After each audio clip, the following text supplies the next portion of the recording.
Welcome to Fort Worth 148's podcast, where we meet to discuss Masonic topics and strive to build value in the brotherhood.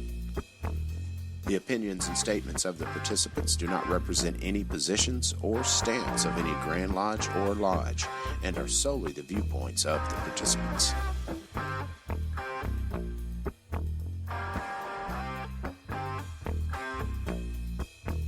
Welcome back to the podcast, brothers. This is Rhit Moore, past master at Fort Worth 148.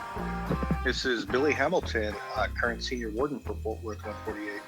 This is Gabriel Jagush, Fort Worth 148's junior warden, and we have a special guest tonight. This is David Hill, worshipful master of Parsons Lodge, number 222 in Austin, Texas. It's good to have you, Brother Dave. Yeah, thanks for having me on. Absolutely. And from what I understand, Evie's stuck in traffic and will sneak on later. So we'll see if he speaks up or not. This is final episode, brothers. This is it. For the year. Of the year.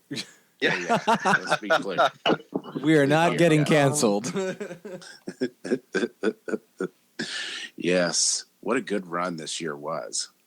And that was what I kind of had for our discussion question. If it is, what was y'all's favorite episode of the year? And Dave, that includes you as well, if you wanted to pipe in. I guess with the silence, I'll jump in there.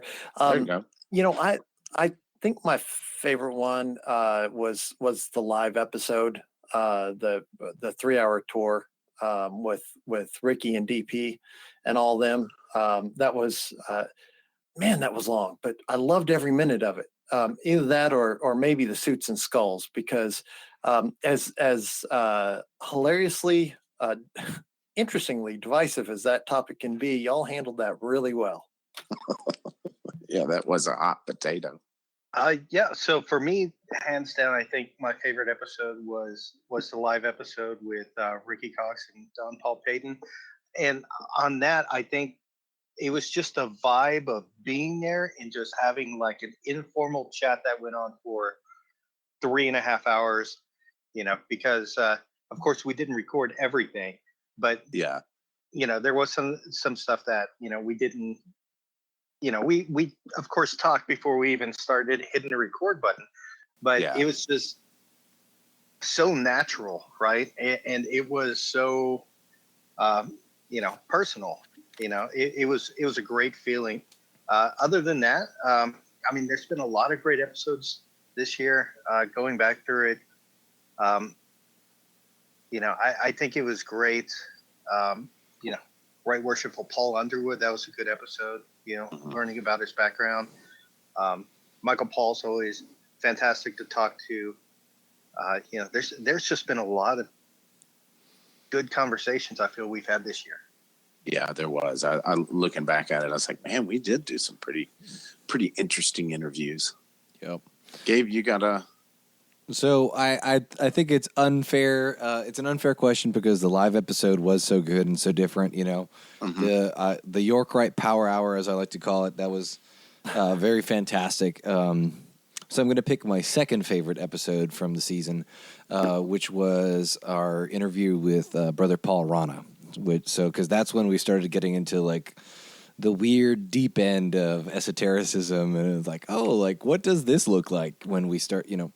What does really different forms of Masonry look like? And Paul was able to start answering. Well, if you want to talk about strange French occultic Masonry, this is what it looks like. Yeah. And I live for the weird, so that was Paul's doing his job keeping Austin weird. So.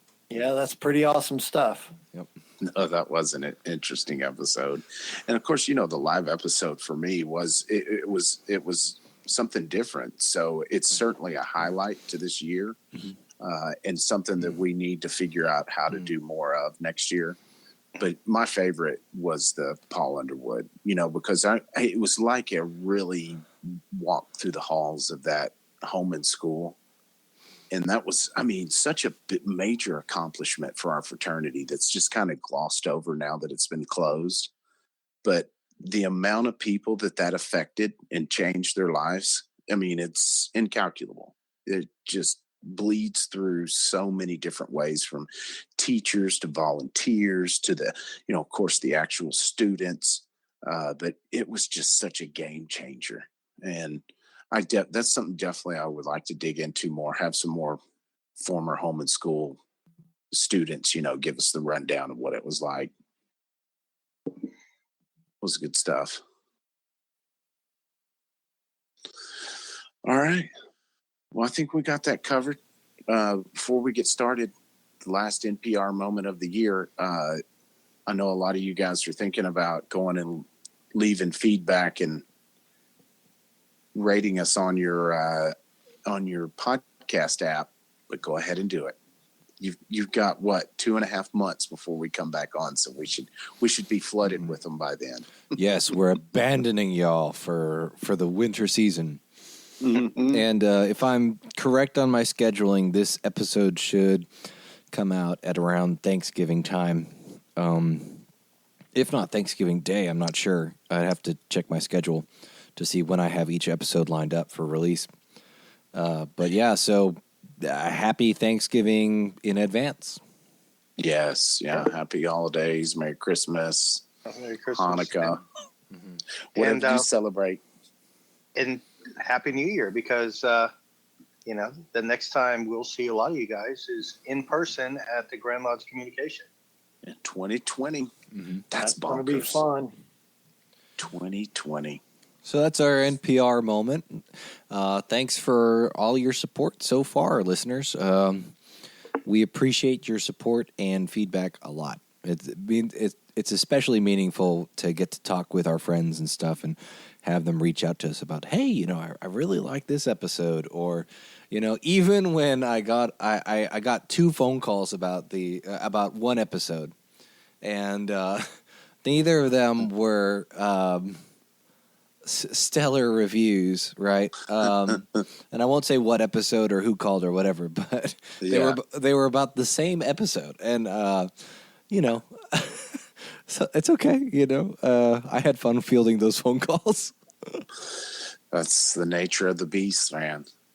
We cover a lot of topics, but that's what we want. We want people to be passionate about it. Change my mind, man. Our fraternal spotlight tonight is with Brother David Hill. Tell us about yourself outside of the Masonic lens. Sure. So professionally, I'm a psychologist. So I have a doctorate of psychology. It's a PsyD rather than a PhD. It means I've just done a little more on the clinical side of training than the research side of training. I guess early on as a young man, I read the Rosicrucian manifestos from the 1600s and was pretty inspired by those. And those kind of set me on a path of service early, which is great. I tend to be pretty politically active for mental health concerns. I'm up at the state capitol quite a lot, talking to legislators and staffers. I'm active with Texas Psychological Association. I'm on their political action committee board. So we raise a lot of money for legislative issues and awareness for mental health for Texans. And I'm also president-elect of my local area society, the Capital Area Psychological Association. So I'll basically be in there next year, running that small organization. So professionally, I'm pretty engaged. Masonically, I tend to be pretty engaged. And all that tends to keep me from running streets too much. Nice. So when did you join and how old were you? I joined Masonry in 2012. I think I was maybe 37 back then. I'm 45 now. But I had just finished up grad school. I went out of state for my doctoral program and made it back to hopped back to San Antonio at the state hospital there for a year for a pre-doc internship. Then did my postdoc at juvenile probation here in Austin. And when I got settled back in Austin, the plan was always to kind of come back to Texas and return to Austin. And when I got back here, getting started in Masonry was one of the first things I did because I wanted to surround myself with good men and, try and have an impact on the community. And, always had a very favorable view of the institution. And, it definitely did me right. Nice. So, I mean, what inspired you to join? Was it Grandpa? No, actually, I'm the first Mason in my family. I guess I have a cousin by marriage who was a Mason a few years before me in a different state. But for me, when I was a young man coming up, I was reading about the founding fathers of the U.S. and of our great state of Texas. I noticed that a bunch of them were Masons, and I think in my history book, maybe they even had that photo of George Washington in his apron. Reading about the anti-Masonic party and government and wondering what the heck was this Morgan affair thing. It was always kind of on my radar. Also, when I guess my late teens, I got started reading, various Victorian and Edwardian esoteric authors. So I'm a big fan of the deep esoteric stuff, the consciousness and spiritual elevation that we can put ourselves through. And most of those authors back in the days, they were all Masons too. So I figured there's got to be something there. So yeah, I had it. I was looking into Masonry for 15 years before I joined. Just like everywhere you research kind of led you back to that, this guy's a Mason too kind of thing. Yeah, I mean, it seemed very familiar because all these guys that I was interested in were all doing the same thing. So I knew at some point in my life it was something I wanted to get active in, and I'm really glad I did. Yeah. So, which lodge did you join and why? I joined Hill City Lodge number 456 here in Austin. I had two friends who were members there, and they got me coming out. I guess one of them is no longer active as a Mason, and the other was Brandon Jenkins, who was one of my top line signers. Y'all probably, most of the listeners know him from the Grand Lodge concerts that Waco 92 would put on. He would sing out there, but he died from a congenital heart issue and didn't come out of surgery, unfortunately. Yeah. But he was a big influence on me coming in. Actually, still he's a big influence on me. That guy, his heart was massive, and he taught me a lot about how to be a better man. But anyway, I went into Hill City 456, and later on I moved my membership over to Parsons Lodge. It was just, as far as the lodge goes, it was a bit of a better match for me. Hill City's more of a boots and jeans lodge, and I'm more of a formal kind of guy. I'm also a member at Robert Burns, which is a tuxedo lodge. So on the skulls and suits episode, I'd definitely be in the suits corner. Yeah. But yeah, I love a bunch of the guys at 456. We get along really well, but definitely found my home at Parsons. No, and I think that's a great point to kind of highlight that, nowadays it's hard, when you're joining, you usually just join that first lodge you go to. Mm-hmm. And that's fine. If you have the wherewithal and the know that each lodge has its own personalities to go visit, that's great, but that's typically not the case. But you can still shop around once you're raised, and find that place you're going to get the most out for your Masonic journey. Yeah, absolutely. I think it's important to take the reins in your Masonic journey.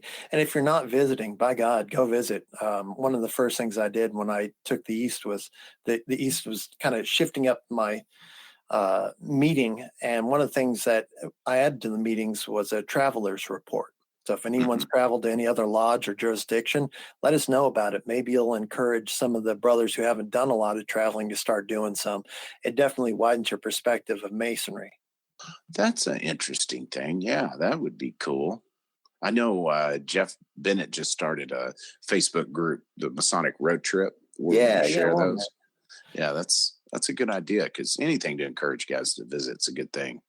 Yeah, a couple of things I snagged from other lodges around the area that I started adding to my meetings were readings from A Great Light. So we started off reading from the Holy Bible, of course, and then we're kind of doing a tour of interesting quotes from different holy books throughout the year, and also reading from the Grand Master's decisions, because I know you guys talk about that occasionally on this podcast, but a lot of guys aren't even aware of what they are, or that if approved, that they're as binding as anything in that law book.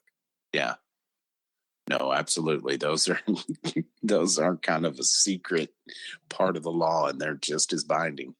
Oh yeah, and it's always fantastic to go through and those Grand Masters decisions. Sometimes you can kind of see the reasoning behind why we have some of the laws we do.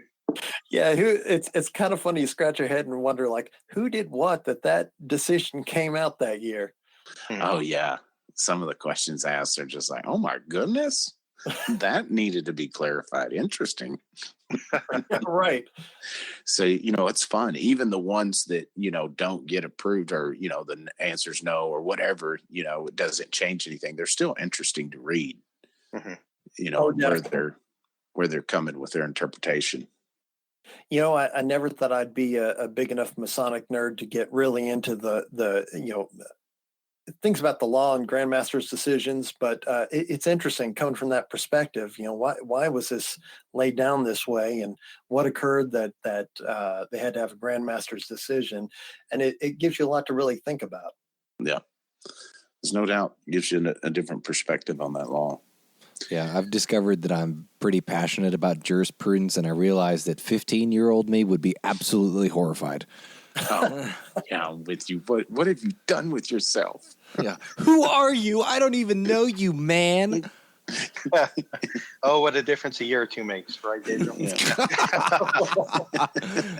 Hey, I'm calling my mom. You're bullying me. I got to say, I'm 45. One of the things I love about Masonry is whenever I walk into a lodge, people say, "Hey, young man, how are you doing?" Yeah, that's the truth. Yeah. Mm-hmm. So, you said you're worshipful master at this point. What other offices have you held? Well, let's see. I'm active in both the York Rite and the Scottish Rite. So right now, I'm Right Illustrious Deputy Master and Austin Council number 2. So I'll be going into the East there after I'm done the East of my Blue Lodge. And I'm scribe in Lone Star Chapter number 6. So then after I get done with council, I'll be in the Eastern Chapter. So I'm having a bit of a trifecta back-to-back there. I'm sword bearer in the Commandery, Colorado Commandery number 4, and I'm appointed office in 3 of the 4 Scottish Rite bodies here in Austin. So I'm doing some officer stuff and kind of going through the line. I'm also on the building board for the York Rite Temple in Austin, and part of what we're doing is looking into possibly getting that redeveloped. So it's been a whole massive thing that's been undergoing. So it's been an interesting journey, and something I have very little experience with, but I'm learning an awful lot really fast. I'm also on the Scottish Rite Dyslexia Foundation board here in Austin, so raising money to train dyslexia teachers and making community connections to make that possible. Interesting. So what was your progression like up to worshipful master? Was it all the wardens, deacons kind of thing? So I had started out at Hill City and then moved over to Parsons. And one of the things when I was moving over to Parsons, it's a smaller lodge. It definitely has problems filling out its line, so it needs help. So getting, it's Hill City is like an every single week lodge, very large lodge, very robust. And Parsons is just your more typical kind of smaller lodge, which I like that kind of intimate atmosphere. And it's kind of a once a month plus a work night lodge. So I went in as junior deacon. And then at the time, we had somebody who was going to hold over and senior deacon. He didn't want to move forward. So I hopped over senior deacon to junior warden, then senior warden, and now worshipful master. So I had a pretty fast track up through there. If it wasn't for that officer leadership training, my head would have been spinning. And luckily I had some really good mentoring as well. Kai Perry, Victor Armstrong, Mark Dermott, they were all instrumental in really working closely with me and helping me get ready for my year in the East. Nice. Yeah, I mean that is a quick climb, I guess, but most guys are. It happens even a year or two quicker. Yeah, doing the math, like I guess I'm still a really young Mason. I mean, I've been a member of the craft for a little over 7 years now, and that's about enough time to go through a line. Yeah, but I feel like I want to fill in at sometimes some of these other positions because, I feel like I've missed a bit of the experience. But as master of a small lodge, I'm also serving as steward of my lodge this year. So I'm kind of doubling up. Yeah. A way to humble yourself, but then cooking. Yeah, well, I'm not particularly a great cook, but I can certainly hit Costco with the best of them. There you go. So, what do you see as the biggest strengths and weaknesses of our fraternity?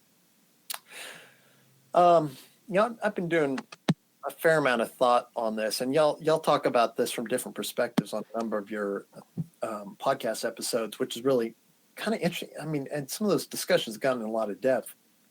But I think as far as strengths go, as counterintuitive as this may sound, it's the flexibility of the craft. So we talk a lot about how, like Rhit, I've heard you at Grand Lodge talking about the C word change. You don't say that whenever you're presenting a resolution, otherwise you'll get booed off. Yeah. Change is something that the craft does tend to resist. I mean, it's kind of like turning a cruise ship. You got to take a slow arc, right? But if you look at it, it really responds to the needs of every generation.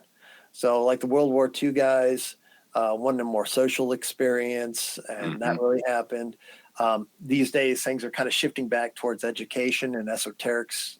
That accommodates the needs of the guys who are currently coming into the craft and coming up. Young men always want some education, how to be a better man. And I think the Masonic deep education esoterics are the way that the current generation is kind of looking towards it. And you get the mentoring in there as well, of course. But if you look back to some of the articles from the 1920s, they were deeply esoteric. So you can kind of see that focus of Masonry shifting over time if you kind of walk back in time. So I think that's a real strength. No, I think that's a good way to describe that, because it does feel that it does have the flexibility to fill that void for each generation. Yeah, and I think that's a real part of the beauty of the craft. As members of a new generation take up leadership positions, they influence the direction of the craft, and that becomes an honest expression of the needs of that particular generation. And as far as weaknesses go, I think really when officers don't avail themselves of all the opportunities to learn leadership skills. So what can sometimes happen is somebody will fill a seat for a year and the lodge will basically coast, or sometimes will start to nosedive depending on the person in the seat. And that can cause a real problem locally. So this is, I have a real high education focus as far as my Masonic experience and what I enjoy. So like the Grand Lodge of Texas has the officer leadership program. Used to be called the Warden's Retreats. Fantastic program. I mean, if you don't have a thorough background in leadership, that'll help you understand the challenges of leadership and what to expect in running a lodge. Yeah. I think all elected officers in Texas who haven't been through that program should do it. You might just be doing your lodge a disservice if you don't. I mean, the Life program has some great information in there as well, but that officer leadership training is absolutely stellar, and I recommend it to everybody.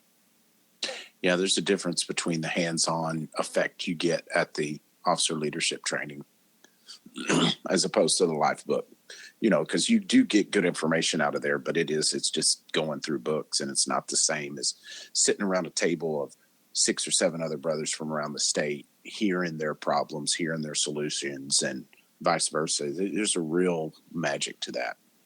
Yeah, it's fantastic. And I think,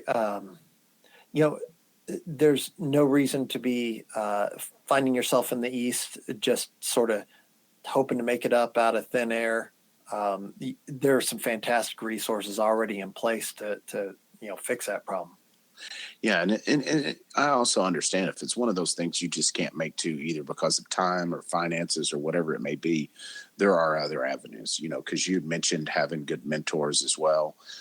You can reach out to these education committee officers, and I'm sure they'll give you some of the resources you get there to help you with your year.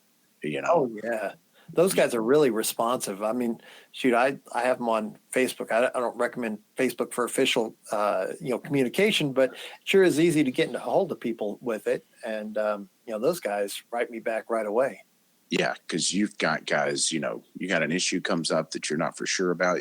There's a whole bunch of people out there that you can contact to help you through those situations. So, can you give us an example of how you feel the fraternity's made you a better man? Sure. Yeah. For me, it was something I really didn't expect out of the fraternity.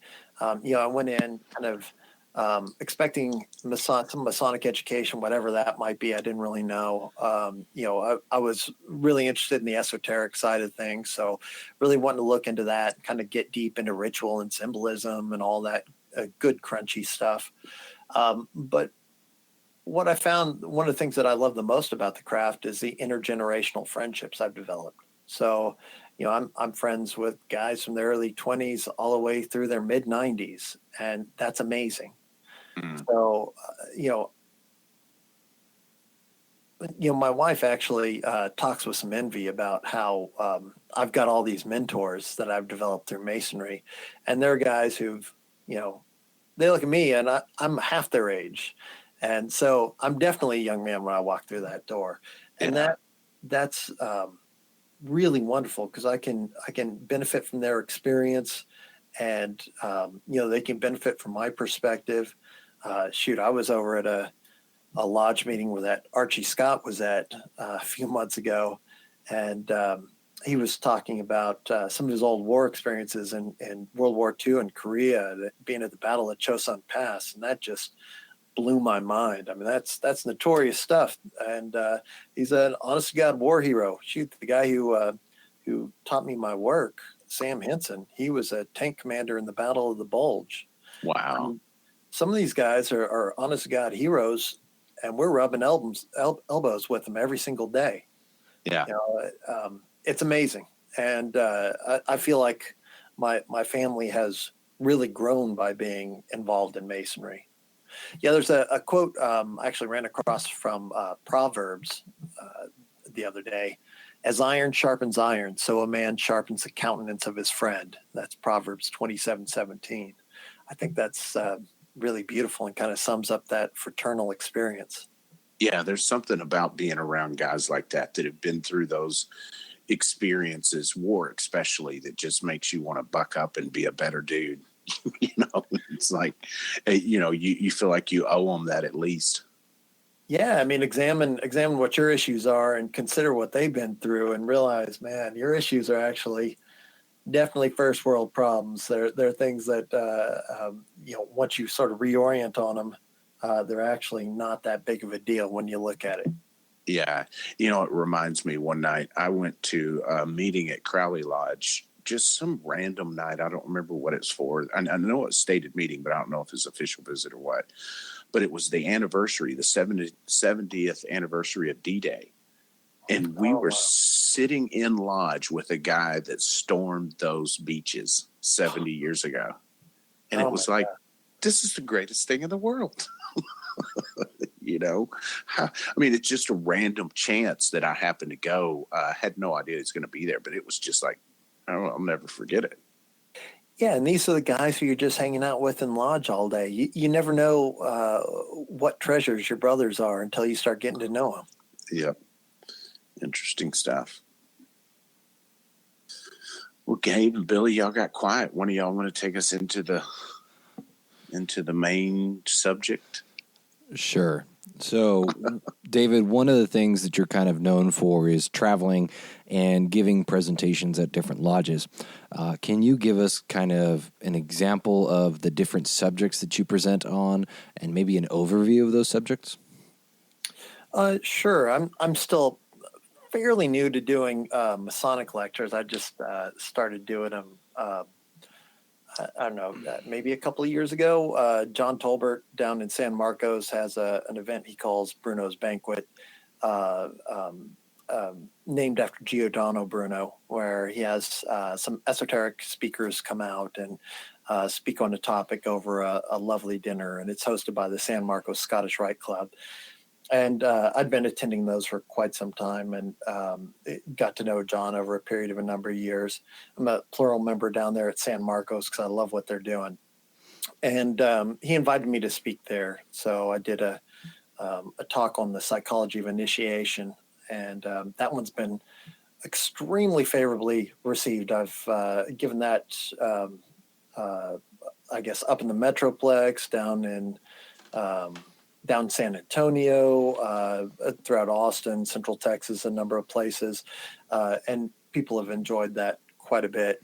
I'm not new to public speaking professionally. I've been doing this for years and years. I've spoken all over the U.S., multiple places in Europe, even down in Australia and New Zealand. So I've done a fair amount of public speaking. It's something I really enjoy. I actually, for part of my practice, I do a lot of psych assessment, which means I'm basically typing all day. So I used to write a lot academically and do sort of academic exploration of my fields of interest and publish those either privately or publicly. And but now, generally, the last thing I want to do when I get home is more typing. So, but I can throw together a talk, and I love talking to people. It's always interesting going both ways. I learn a lot, and I present material that I've been reading about to other folks and kind of looking into. But yeah, that as far as topics go, that psychology of initiation is the one that kind of got me started talking at different lodges and different groups.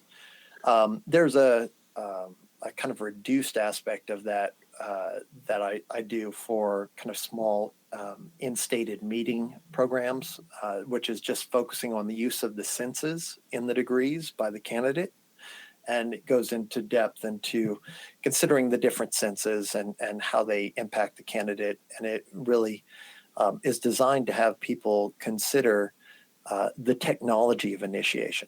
So kind of what we're doing with initiation is we're putting someone into an altered state, an altered mental state through kind of holding stressful postures at the altar. Like, remember your fellow craft, how awkward that was. Mm-hmm. After a while, you just start getting, you're zoning out when you're repeating lines back and forth, when you're doing your obligation. There's all sorts of things that are done to specifically shift the senses and shift the way that people are experiencing the world around them during initiation. And there have been various techniques to do that, for thousands of years. In the Mithraic mysteries, they would have you basically in isolation in a cave for a long time. Pythagoras in his school, he'd have people have like 3 to 5 years of silence before they could even start to talk when they're studying the mysteries. There's the rites of Eleusis. They had their kykeon, right, which is supposedly a psychoactive substance they give people, so they trip their way through their degrees. That there's all sorts of different things that people have done. I think Masonry has inherited a lot of those techniques, that technology for allowing these moral and symbolic lessons to become deeply implanted in the consciousness of the new initiate. So, I like getting into that stuff and kind of digging into that. And I go into that from different models in the psychology of initiation talk. And I'm kind of working on some new talks right now as well. But I recently was invited for kind of a one-off, which was interesting, down in San Antonio at their Scottish Rite. I was invited to do a talk on the esoteric bad boy, Aleister Crowley. Wow. Yeah, right. So I didn't expect to be asked to do a talk on that particular topic by Masons, because usually he's, through kind of more edgy occult folks, he's sort of a darling of them. But within Masonry, rightly, he has a negative reputation. And so there's some things with his character and approach, and certainly the way that he embraced negative press that caused him to be viewed askance. But I actually kind of approached that from kind of looking at the wild claims, and then going into his life as an actual human in history. And, talking about how he was a champion mountaineer. He was one of the first people to try and tackle K2. In fact, the people who eventually summited that mountain many years later took his initial route up the mountain. Champion chess player, amazing poet. So the guy was had a lot to offer. But yeah, and I focused that talk on kind of his path through Masonry, which was very interesting and irregular. He was raised in Mexico City, I believe, and coroneted a 33rd degree in what appears to be an irregular Scottish Rite jurisdiction at the time. But I think, I say irregular, so that's, I guess, just not recognized by the United Grand Lodge of England. So Gotcha. Technical, right? So I think it was more through the Grand Orient of France at the time. And he, tried to regularize himself a few times and eventually got fed up and got tired of the politics, because he was never brought in a way to understand kind of how this whole recognition system works and why, and never really properly acculturated, because he was kind of traveling through, and they slapped all these degrees on him, said, have a nice life. And as he returned to Europe, he found himself having some problems navigating, unsurprisingly. So kind of got into depth with that and some of his schemes to take over the Masonic world up in Detroit. He spent some time up there, which was interesting, tried to take over the Scottish Rite and Masonry in Detroit. And unsurprisingly, they didn't take well to that. So that's kind of a wild ride through his Masonic life. No, that'd be interesting. Yeah. That guy is usually scoffed off, and like you said, rightfully so. He's got a crazy reputation. But he's got some nuggets in there, some interesting stuff. Yeah, absolutely. And he was involved in a lot of really interesting, I guess today we'd call them French Masonic rites that were still active and either, more acceptable or less acceptable depending on the jurisdiction that he found himself in, like Memphis Mizraim. That's a fascinating one that I've looked into with some amount of depth over the years. I don't know if, Scottish Rite, we spend a lot of time trying to put on 32 degrees. Most valleys can't do that. So imagine trying to put on like 95, 97 degrees. That sounds ludicrous. But, Illuminati stuff. Yeah, well, even more so. The Memphis Mizraim, it sounds pretty fascinating to me, but it's not regular in most jurisdictions. Although a few years ago, I did visit a lodge out in Croatia, and they were excited because a bunch of them were working Memphis Mizraim, and it's totally regular there. So you never know. Recognition, right? Yeah, interesting. I did want to touch on, because you mentioned the altered state of consciousness that we're trying to get our candidates in during initiation. And, that's one of those kind of trigger phrases to where people think, you hear altered state of consciousness and you want to go towards something like drugs or some craziness like that. You know what I mean? Mm-hmm. But if you really drill down on that, your normal state of consciousness is like cruise control in life. You see things and you're smelling things, but, it's not like you're in a heightened state of sensory. And that's what we're looking to bring these guys to. It's not something like we're going to, create some trippy situation for them, but you're going to bring them to a heightened sense of awareness, which is an altered state of consciousness from what we're normally in, Absolutely. So.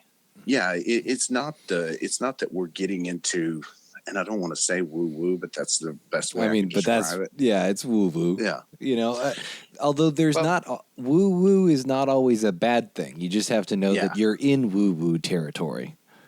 Yeah, well, and it's kind of lightly there, really, because if you're looking at it like if you take away someone's sight temporarily, well, then they're going to be focused a lot on their feet and their sense of balance so that they don't fall over, and that's going to change. So their hearing might be sharpened.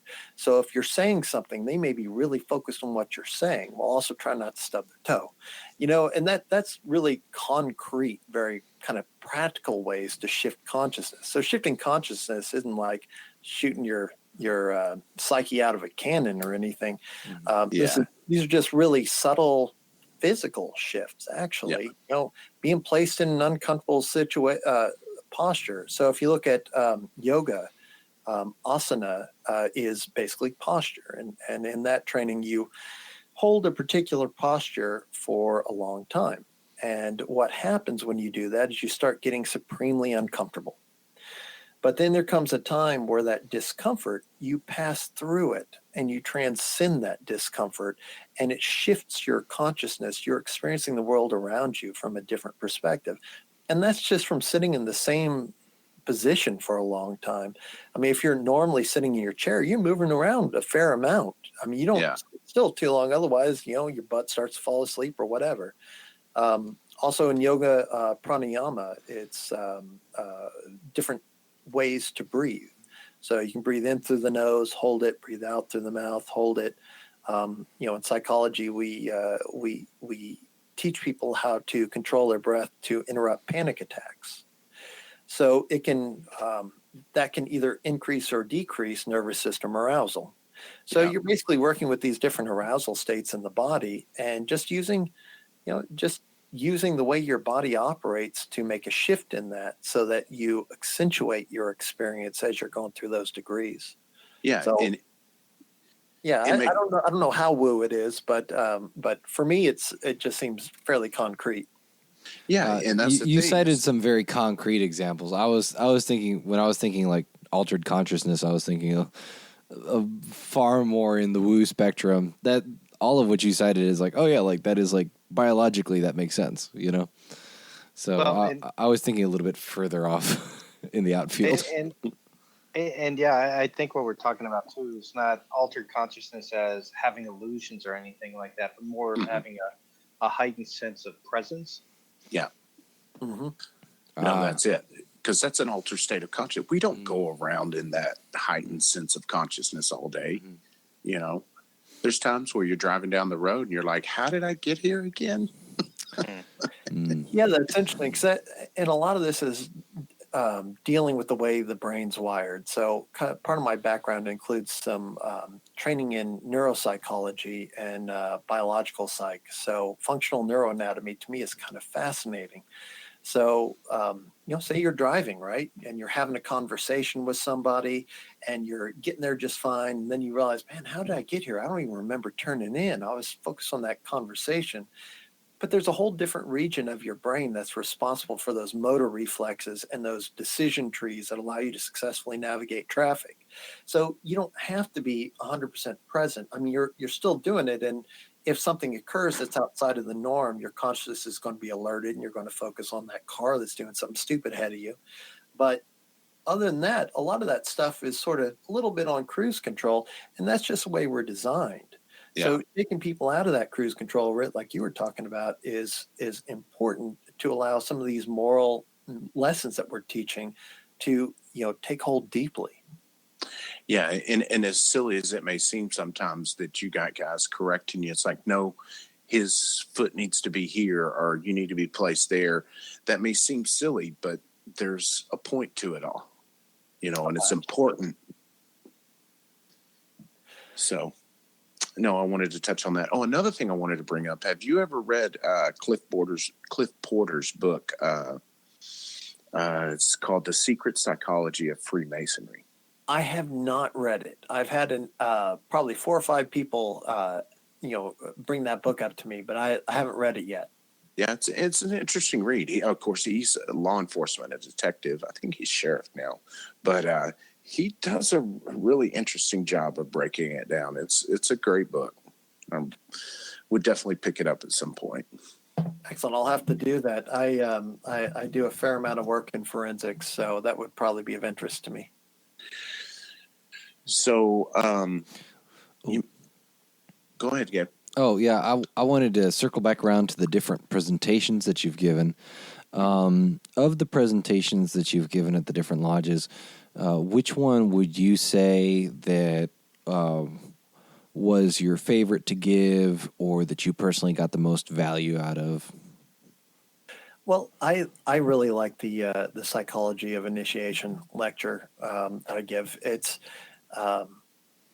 it gives people different ways to think about not only the candidate experience, but also your experience at different points of your Masonic career within the Blue Lodge. So one of the things I talk about is that every degree actually consists of 4 separate initiations. So there's the time that you go through it as a candidate. There's the first time you see it from the sidelines. There's the first time that you're in an officer position, a supporting officer position. And then there's the first time that you're conferring the degree. Each one of those are distinctly separate and gives you a very different perspective on that degree. So, also it talks that in that particular lecture, we go into different models of spiritual development. So part of my training in grad school was in transpersonal psychology, which is a branch of psychology that integrates the spiritual with the rest of the human experience. Because psychology could be defined as the study of the totality of human experience. Within that, the realm of the spirit or spiritual development has been woefully understudied. Psychology tends to approach things from a deficit model, right? You're depressed. Okay, so that's bad. So how do we make you not depressed? Or somebody's anxious. Okay, it's causing them problems at work, or they can't sit through a test at school. So how do we help them deal with that anxiety? But the spiritual development piece is actually taking it from a more positive perspective. How do we shift our consciousness in ways to become more self-actualized? So, in that talk, I present a few models for how to do that, both from kind of a Jungian perspective, because Jung is someone who a lot of people are familiar with, especially within kind of Masonic and esoteric groups. Because Jung talked about alchemy and different legends and all this and different ways to consider psychology or psychological organization. So, I present some of his material and also go through some interesting material from Wilmshurst and some other authors that talk about the lodge as a model of the human psyche and kind of walking people through different ways of development through that. And if there's enough time, I kind of go into the tree of life and some Kabbalistic concepts, and basically just giving people some interesting working tools that they can kind of ponder when they're thinking about their own, psychospiritual development, especially in conjunction with Masonry. Interesting. What would you say the biggest facet of that psychology of initiation, what would you say the biggest facet of it that we need to be paying the most attention to? Or obviously we should be paying attention to all parts of it, but if we wanted to start somewhere, where would we start? Don't mutter to each other during an initiation. Be quiet. If you're don't talk back and forth while somebody's going through initiation. A candidate, have one prompter. Don't have a bunch of past masters whispering loudly with their hearing aids turned too low. It's that guy's only time to ever go through that degree, and it needs to be made special. So that's something that I want to underscore, period, the end. Mm-hmm. I've seen people cutting up during degrees. It's wildly inappropriate. Yeah. I want to protect that man's experience because it's the only time he's going to go through that degree. But also, I guess, I tell people I'll show up to Blue Lodge meetings all day long just to sit through that opening and closing. So if you're, philosophically minded and symbolically minded, sitting through just that opening and closing of the lodge is a profoundly beautiful experience. And chapter and council too, man, they're fantastic. If you really consider the symbolism that's being worked through, it's fairly enlightening just going through that. So that's a way more down-to-earth answer than I expected, and I dig it. Yeah. Simple, what were you expecting? A lot more woo? No, I mean, maybe, You're woo. who knows? So Is it the first initiation, the initiation as a candidate, that makes the most difference in the majority of people? Is it that the one that makes the most difference, or do you find that it's one of the later stages of initiation that makes more of a difference?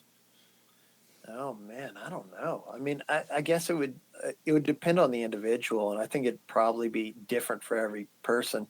I mean, I kind of put the focus on that first stage of initiation when they're the candidate, because you got a bunch of guys who maybe go through the process, or maybe just get their EA and they never make it through to Master Mason, but at some point in their life that EA is having an effect on them, and it's going to change the way they view the world around them. You'll have, like in Scottish Rite, the cap and dash phenomenon. When I get my 32nd degree, get my cap, and I'm out. So doing these degrees to the best possible way you can do them, to the highest level, I think is important. Now, we're all humans, so I mean it's going to happen. But also, if you stick it out and you go through these other 3 initiations, I think there's a maturing of understanding that goes on, especially during the memory work, because if you're memorizing material, it's becoming a part of you. I mean, that you do your own associations with the symbols that you're memorizing. So any of that material, you got to find a way to make it yours. So I think by going through that process, it takes you to a deeper understanding of it, and a more personal understanding of the work. Yes, and I would think too, once you get to those second, third, and fourth level, you've got some redos in there, where if it's your first time, there's no redo there. Yeah, exactly. And I mean, if I've seen a degree, 20 times from the sidelines, and I'm still seeing it from the sidelines, that's perfectly okay. But I think the focus there is don't take it for granted. Realize it's that guy's first time, and actually try and put yourself in their eyes, or try and see something new in the degree. I mean, every time I see a degree, I feel like I get something new out of it, or maybe just a way a guy said something slightly differently. I'm like, oh wow, it triggered something. Like I didn't think of it from that perspective. Yeah. So there's a lot that you can gain just from doing the same thing that you've done before, just with a different team, different perspective. Maybe you're sitting in a different area in the lodge. Maybe you're doing junior deacon this time. You used to be doing senior warden or whatever, and it changes it up and gives you a different perspective. So I think it's all valuable. Yeah. No, you're absolutely right. It comes to you in phases. That's what Masonry is all about. And layers. Yeah, and that's one of the great things about Masonry, because as we get older, we can keep diving into it, and even some of the real meatier material, some of the Wilmshurst or Pike, or even Joseph Fort Newton, any of these guys, you can read it at different points of your life and get something totally different out of it, which is what makes some of this material great work. Yeah. No doubt. So you're a psychologist, right? Am I using the right term? Yeah, licensed psychologist. So could you give us like the overview of that? And do you feel like it has any correlation to the craft? Sure. Yeah. So kind of what I do, I have one of the great things about going the doctoral route is I can do pretty much whatever I want as far as the focus of my work. I'm not kind of pigeonholed into one thing. So I do actually a lot of psych assessment. I do a lot of forensic work. So I do different assessments. So for the VA, for example, if somebody wants to start the compensation and pension process for a mental health claim, I'm one of the guys that does the reports for that. I evaluate people and do a lot of work with PTSD. In fact, my dissertation was even about PTSD, and had a lot of friends who went off to war and came back profoundly changed. So I've been working an awful lot with trauma. So I do a lot of those evaluations. As far as the therapy side of things go, I do work with trauma as well. I also do fairly run-of-the-mill therapy as well. Depression, anxiety, those are kind of the common cults of mental health issues. One of the things I do that's more unusual for psychologists is I do psychedelic integration therapy. So that if somebody goes to one of those non-ordinary states of consciousness and then has problems grounding that out and taking those lessons back and integrating it, sometimes that stuff can be pretty profoundly dysregulating for people. I help them integrate it and make sense of whatever weird they experienced. Oh, so basically, like somebody goes on a really bad trip, doesn't come back normal, and then you help fix that. Yeah, or if it doesn't even have to be a really bad trip. It may be something that they've had an experience that they can't quite understand, and it's not that terribly distressing to them, but I help them ground it in reality. Gotcha. Okay. Yeah, but and so on the flip side, some of the assessments I do are also for juvenile probation here in Travis County. So I did my postdoc there, and I work a lot with the courts, and I have pretty wide-ranging interests. I'm actually this weekend. I'm actually first thing in the morning before dawn. I'm getting up and headed to San Antonio for a Texas Psych Association conference for a couple days. Then I'm headed back to Austin for a MAPS conference, and they're an interesting group. It's the Multidisciplinary Association for Psychedelic Studies. So all those different, medical marijuana studies, or ketamine for treatment of depression, which seems to be working pretty well for people. All those sort of studies are coming out of it. And one of the MAPS is one of the major funders of a lot of those studies. And so one of the things I'm really excited about through them, as far as trauma treatment goes, is their MDMA assisted psychotherapy for trauma, for PTSD. It's in phase 3 trials right now, going through governmental trials. And the FDA actually, after phase 2, designated it as a breakthrough therapy, which is basically fast tracking it, because with the protocol that they're doing, they've actually been able to achieve functional cures of PTSD in 2 out of every 3 people who went through that at 1 year post test. Now that's life changing. Yeah. I speak to a lot of combat vets. And a lot of female vets who experience military sexual trauma, and you get people whose lives have been really profoundly impacted by some of these experiences. If you can run them through, a few months of this protocol and have them functionally cured at a year later, that's profoundly life altering. You've basically given them back their lives, because some of these folks are not functioning well at all. In fact, I wear my Masonic ring whenever I'm doing any of my professional work, and working with vets. I get a lot of brothers who are coming through, and I'm encouraging them to go back to lodge, be around guys, start socializing. I think Masonry could be really helpful. But I guess to kind of link that back around, sort of a long way around, but to link that back around, Gabe, I think you were talking about, what was the question about? How does this sort of integrate with the craft? Yeah. Do you see correlation between it and the craft? Okay, yeah. I think that the craft has a focus on causing psychospiritual development. Well, I would say maybe it's an effect of going through these rituals and engaging in the mystic tie with your brethren. You're going to go through some personal development, either psychologically or spiritually or both. I mean, quite often participating in Masonry brings people closer to their faith, right? So you hear that all the time, and it tends to work out that way. So I think that from a developmental model, Masonry is excellent at helping people grow. And ideally, psychology should help people manage any issues that are causing them to be held back or getting stuck. And from there, you should be able to start taking some steps into the positive and starting to move that ball further down the court as far as your personal growth goes. So yeah, I mean, psychology and masonry are two different ways to go about causing these sort of changes. So I do have a question now.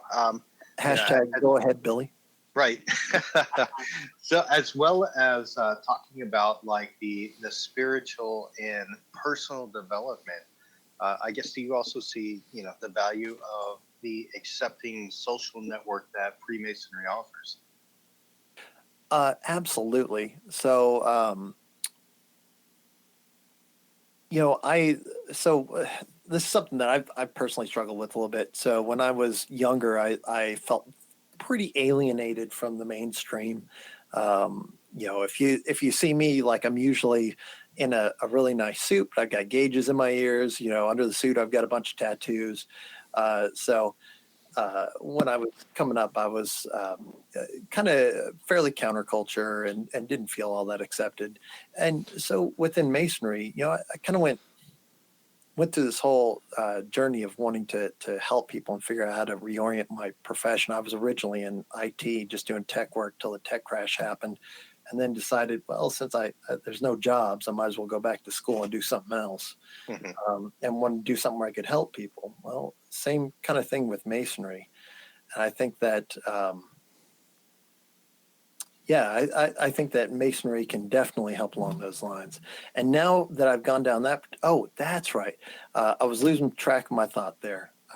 So as far as being welcomed into Masonry, having gone from this sort of place where when I was younger, I felt kind of, like, what is this weird world I find myself in? Doesn't make much sense, to then being accepted into Masonry.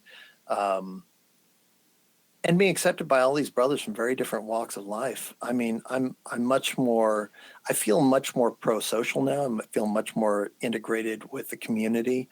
You know, I'm doing a fair amount of charitable works now, donating a lot of time.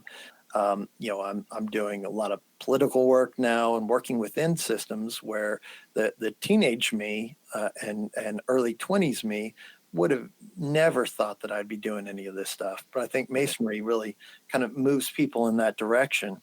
And if you think about it, you know, out in the country, if you're a guy who's just working in the field, or maybe out in West Texas working in the oil field all day long, and you go to lodge and you start going through line and you start having to stand up and talk in front of people and start to use a modified version of Robert's Rules of Order, and you start learning all these public speaking and administration skills, all of a sudden you've got all these skills. Well, there's no wonder that, you know, much of the mayors and councilmen in these small towns were traditionally Masons, because where are you going to learn that? Yeah. Right. I wanted to circle back on something that you said, and this is more for my personal curiosity. It's not anything I had prepared, but that you mentioned treatment of depression using ketamine, right? And that's something that I've kind of heard about, but my context for ketamine is, one, as a horse tranquilizer, and then two, as a dissociative recreational drug. How does that work in treating depression? This is just for my edification.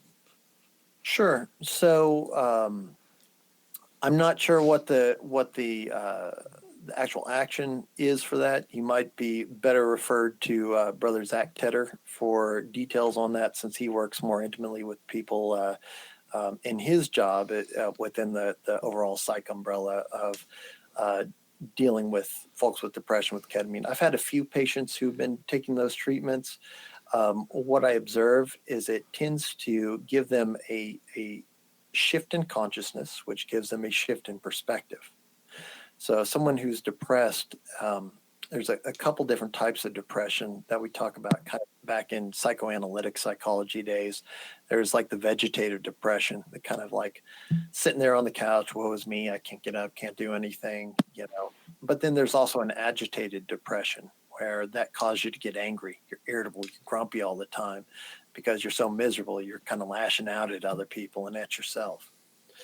So from any of those, you're kind of working with some blinders on, or so I kind of like make a distinction between like the rose-colored glasses where the whole world looks great, and then your poop-covered glasses where everything looks like crap around you, right?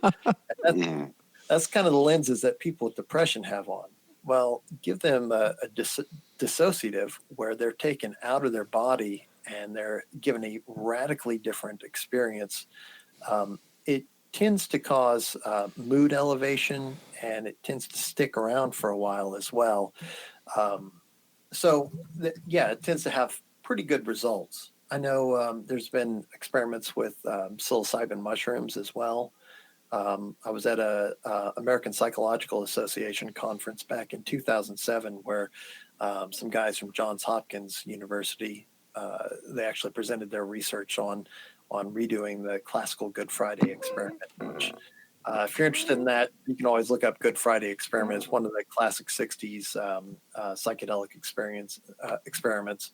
But they said that people at 1 year post-test who had never done anything like that before had rated that as one of the most profound spiritual experiences in their lives. And I think some of that radical shift in perspective allows people to, it forces people to confront the fact that there's more out there than just what's in front of their face. There's different ways of experiencing the world.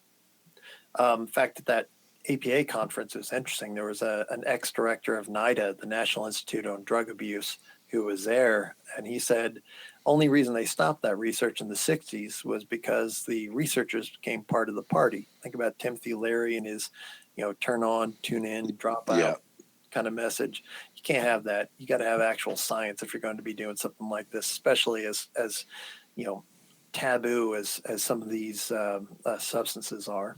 So interesting stuff for sure. But to get back to ketamine, they're showing some good responses with treatment-resistant depression.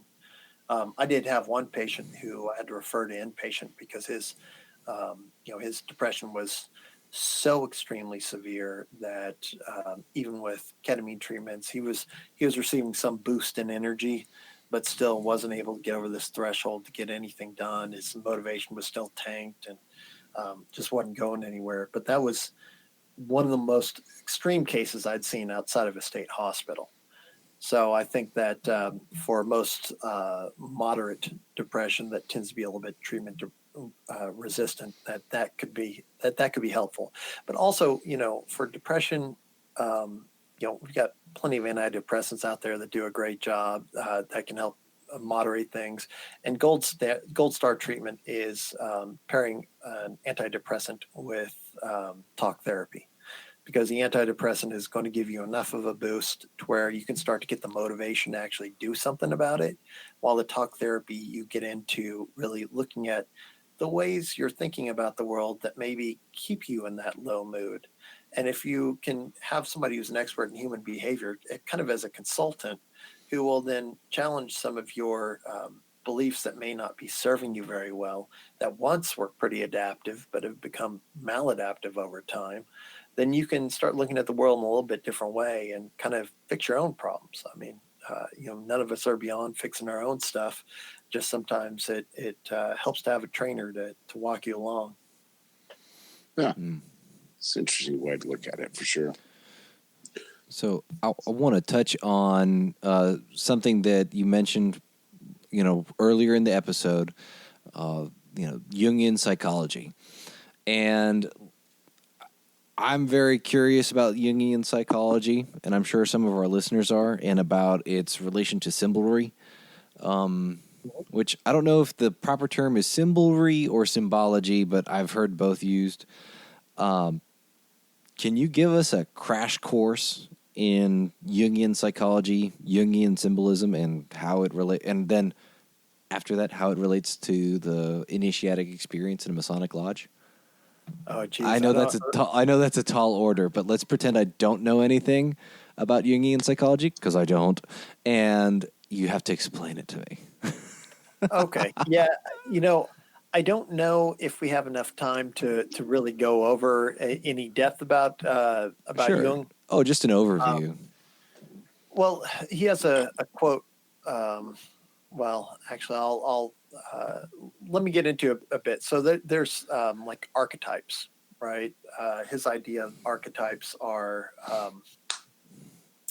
kind of these symbols that transcend. They're integrated in the human experience, but that maybe transcend the individual. So, like a persona, kind of the mask we wear. There's the anima and the animus, the masculine and feminine sides of our psyche. There's the shadow, which is like the shadow. It sounds spooky. I mean, it's October now, so at least while we're recording this, I'll see y'all in Thanksgiving when this comes out, though. Yeah. But the shadow is anything that's not in the light of conscious awareness. So that could be good. That could be bad. That could be so. It could be something like, I don't want to be seen as a kind of person who yells at somebody in a grocery store. So if I do that and I behave badly, maybe I stuff that down into my unconscious, and I just don't even think about it anymore because it's too against the way I view myself. Right. So that would be like part of your shadow archetype. Right. Or it could be maybe something good, like maybe you have a fear of success that's holding you back and you don't realize it, and that fear of success is lodged in the shadow, right? So that may be also there. So, but literally it's anything that's not in the light of conscious awareness. So there's a lot of stuff that's in that shadow. It's a big chunk. And then there's also the self. There's a capital S self, which is the entirety of the psyche. So that includes your conscious awareness, your ego self, like Freud had defined the ego as the I. So it's that part of your consciousness that says, I'm David. Hi, this is my experience. That aspect of your consciousness that we often identify ourselves with. That's just the tip of the iceberg. That's tiny. And in fact, that ego consciousness, that sense of I, that sense of small s self, is actually, it's a very useful filter, but it gets in the way as much as it helps. So that's why within esoteric work, within deep spiritual mystical work, there's a lot of work in loosening that tight hold on the ego. You want to just hold that very lightly as sort of as the filter that it is. It allows us to interface with other people and beings on this material plane, right? Then you have the unconscious, which is basically the individual unconscious. Can be defined kind of the same as the shadow, but the way that Jung took it, he was Freud's heir apparent for a long time, until he split from Freud's perspective and kind of went his own route, and he developed an idea called the collective unconscious. So there are certain things that are common to the human experience that are shared, like fear of the dark, right? All of that lies within the collective unconscious. And these archetypes lie within the collective unconscious as well, and is expressed through the personal unconscious. So kind of some different ways to think about it. And the self is the capital S self is the integration of all of that into one whole. And that happens through a process that Jung termed as individuation. And individuation is just sort of integrating all of those aspects of your psyche. Like when a boy becomes a man, he should have individuated and become his own being as his own man, and not dependent on anyone else or anyone else's thoughts. That's that sort of very independent, well-integrated person. Is someone who's successfully individuated and come to the sense of the capital S self. So, but then to kind of flip it back to Masonry and symbolism, symbology, or whatever. I've heard a bunch of terms too. One of the things that Jung gets really into is alchemy. So he talks about alchemical stages, and within Masonry, we certainly have a lot of covert and overt alchemical symbolism. So the Mark Master degree, like it talks about that white stone. Yeah, the white stone. Yeah, I mean that's alchemical. Oh, get it. That's a philosopher's stone right there. And the Scottish Rite, you got the three colors of the caps in the southern jurisdiction. You know, that's alchemical symbolism as well. It's pretty overt. But that white stone is something that's hidden unless you know. Like when I first started memorizing some of that stuff for that Mark Master, and I saw that, I was like, oh my god, that was there the whole time. You know, it's a little mind blowing. But so there's that. Also, I've got a book where that's some transcribed lectures of Jung's, where he was talking about the chakra symbolism, and tying in psychological concepts to that. It's some really meaty material.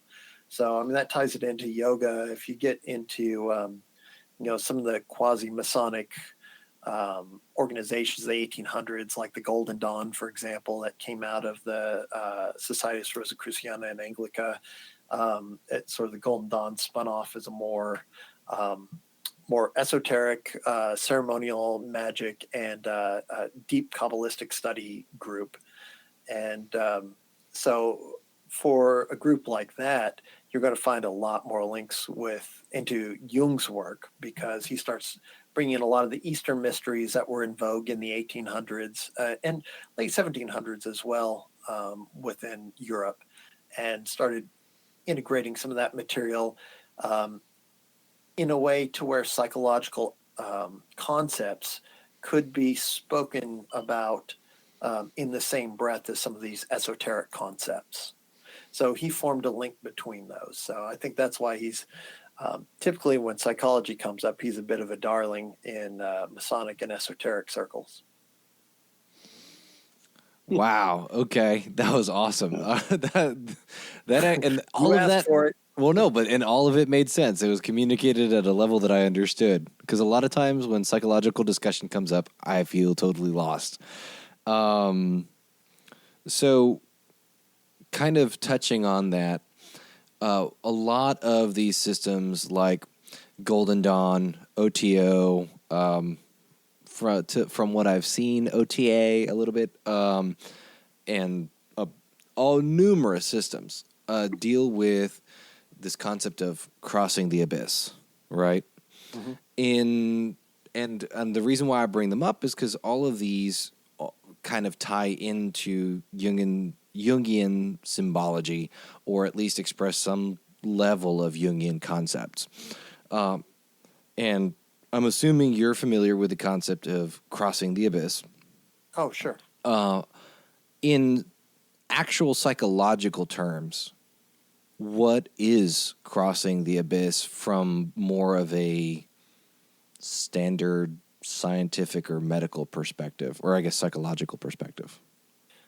Sure, I'll see if I can translate that. So the idea of, so for those who aren't familiar with the concept, typically within these, like Golden Dawn, for example, or Crowley's Golden Dawn spinoff, the AA, or any of these modern orders that are doing similar work, their grades are based on the Tree of Life, the Kabbalistic Tree of Life, on the different Sephiroth of the Tree of Life, and that they inherited that from SRIA, who inherited that from the German Golden Rosenkreutzer, their Rosicrucian old school group, and but the Golden Dawn really started working people through these grades in a way that's supposedly designed to have some psychospiritual development occur. So there are two main crises of the adept of those systems. One is at Tiferet, which is the place of the sun. It's a place of balance on the Tree of Life, right in the center. And that is known as the knowledge and conversation of the Holy Guardian Angel. Kind of a hokey name, but that's what it's been termed. And that's basically based on an old school book translated by MacGregor Mathers called The Book of the Sacred Magic of Abermelin the Mage. And this was this old Jewish ceremony where it involves a lot of prayer, and basically over the course of either 6, 9, or I think 15 months, depending on which document you look at. It's supposed to get you in touch with your link with the divine. So the idea being that there's a spark of God within each of us that as we're just going about our workaday world, we're mostly ignoring. That may be something that comes up in us when we're doing something we love and are thrilled by. We touch into our sort of our primal, our true self, that the thing that really sparks joy and fulfillment in us. That's a good sign you're headed in the right path. But the idea is that you kindle this into a flame, and Edgar Cayce describes this as Christ consciousness. The Hare Krishnas would call it Krishna consciousness. There's tons of terms for this stuff. But it's basically getting into contact with your divine guide.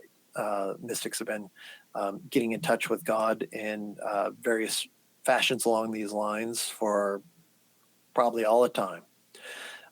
From there, there's a different experience, which above Tiferet, there's only one direct path up to the top of the tree, which is Keter, which is sort of the initial spark of creation, right, within this particular model.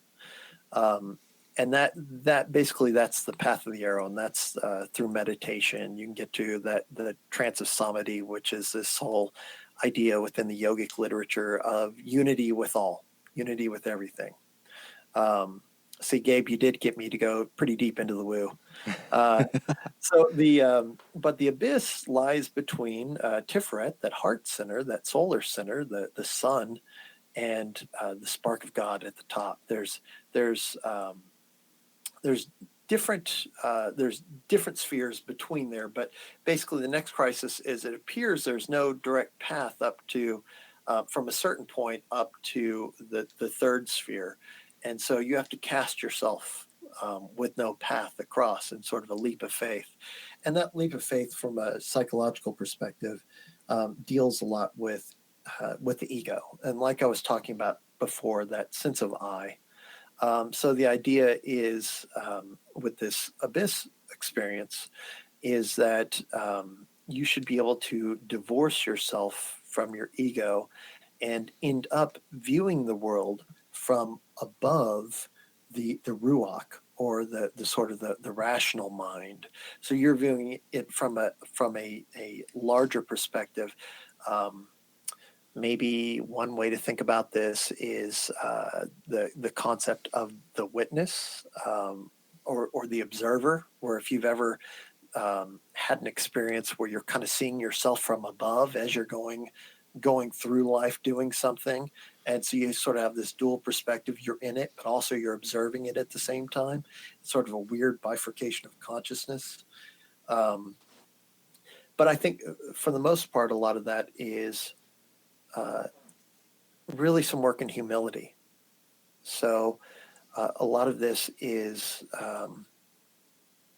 divorcing yourself from this idea that you are important, right? None of us are really important. We're all these weird, like neurotic monkeys on a tiny speck in one like janky corner of the universe.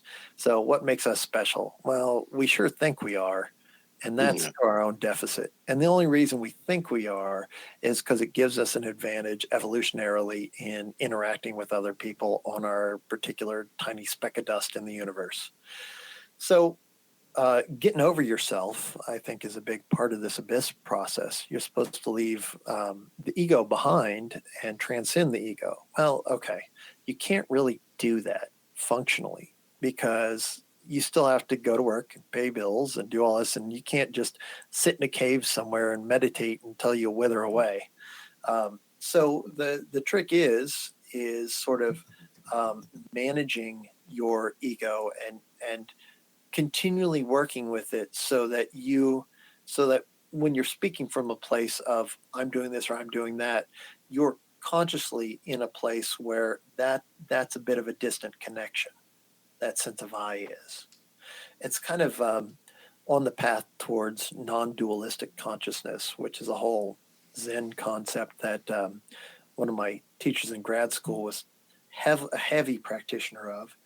And I that's even beyond the abyss concept, I think. This or maybe it's wrapped up in it. Actually, it's kind of the idea that we are all one, right? Truly, the universe is all one. The consciousness of the universe is all one. We're all individual sparks of that consciousness. We're all the universe experiencing itself. And so from that perspective, like we're just a node of consciousness in this greater experience of the universe experiencing itself. So I think that's a part of it as well. Yeah, I think that's maybe a deep dive into woo for you guys. Oh no, I'm in love with it. That's awesome. It's good stuff. Well, I've got one last question for you before we wrap this up. So as far as your aspirations and future in Masonry, what role do you see yourself playing? Well, I guess right now, I tend to be fairly deeply into the philosophy and the esoterics and the woo, but I tend to be very grounded in practicality with the way I try to always bring that heady stuff down to very practical action. So first thing I want to do is get through my year in the East in my Blue Lodge. And then I'm going to be in the Easton Council and the Easton chapter. So I've got a fair amount of administrative work ahead of me, which I'm happy to do, and it's been a fantastic growth experience. But I'm actually really looking forward to being a past master. And so one of the things I'm learning my year in the East is that you can be really busy with administration.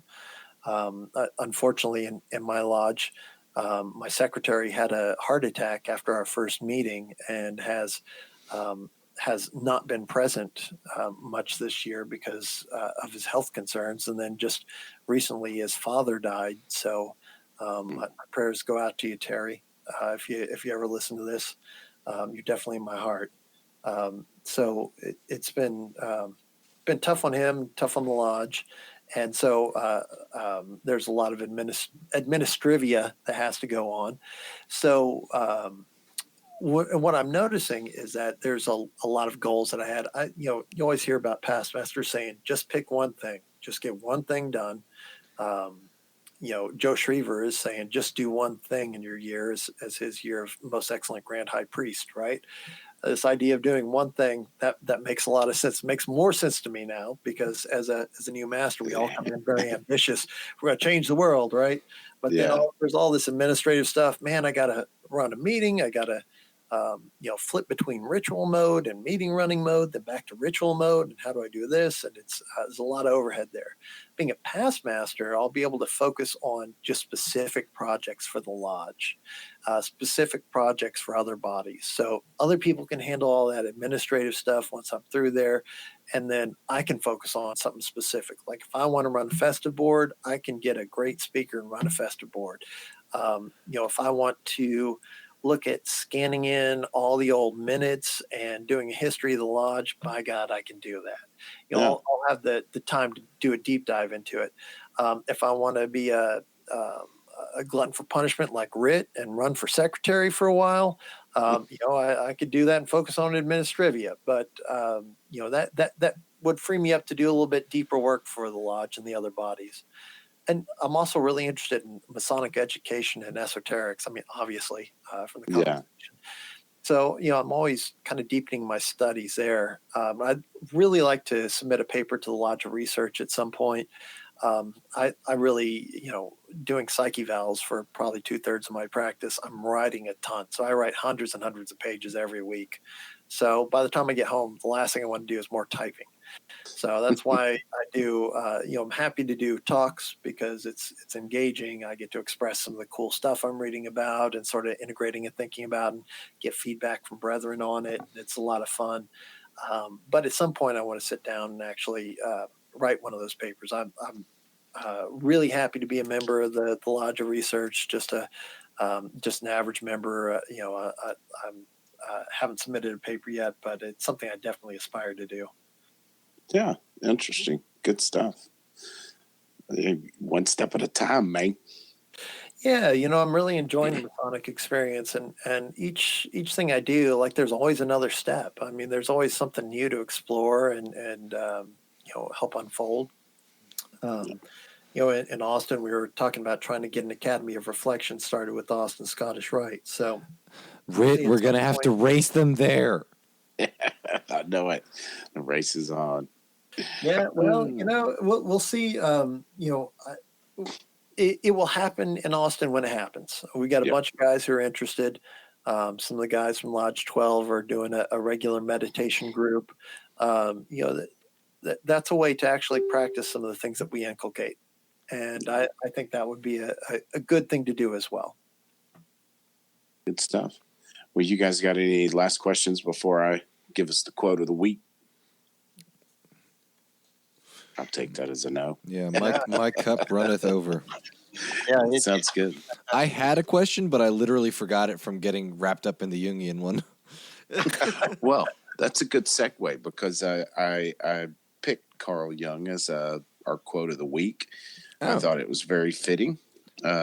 His quote is, "Your vision will become clear only when you can look into your own heart. Who looks outside dreams. Who looks inside awakes." Ooh. I thought that was very Freemasonic-y. Absolutely. I like it's true. that. He's a guy I want to learn more about for sure. Gabe, you want to throw some contact info and we'll wrap this bad boy up? Sure. Folks, if you want to learn more about us, our lodge's website is www.fortworth148.org. Our Facebook handle is at Fort Worth Lodge 148, and it's the same for our Twitter and our Instagram page. Our email is fortworth148@gmail.com. And we run an annual Masonic education conference called Texas Masonicon, and the next one is in July of 2020. You can learn more about that at texasmasonicon.com, texasmasonicon.com. Please remember, if you feel like it, to leave a review of the show and to rate us, as that helps us get noticed and bring the show to more listeners. And we'd like to wish you a very sincere Merry Christmas, Happy Hanukkah, and Happy Holidays in general, and a Happy New Year from the Fort Worth 148 Masonic podcast team. For sure, man. And David, if anybody wanted to get a hold of you to do a presentation, what's the best way? Hunt you down on Facebook or what? Well, probably just send me an email would be better. Facebook messages tend to get lost. So I just have a Gmail address I can use, david.r.hill@gmail.com. There you go, folks. All right, gentlemen. Until next season. And I'll see y'all at Grand Lodge. This is Rhit Moore signing off. This is Billy Hamilton signing off. This is Gabe Jagush signing off. And this is David Hill signing off.